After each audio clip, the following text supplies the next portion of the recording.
8 గంటలు తెగాలి, రక్తం చెందాలి.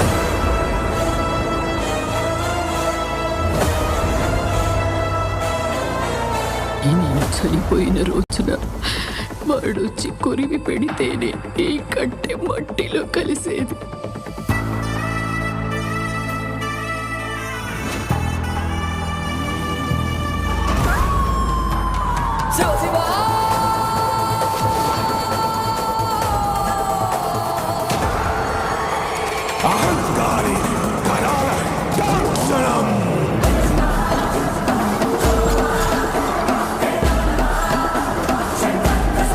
ఈ ప్రపంచంలో ఏ దేశం వెళ్ళినా మీకు అక్కడ కనిపించేది ఒక మతం.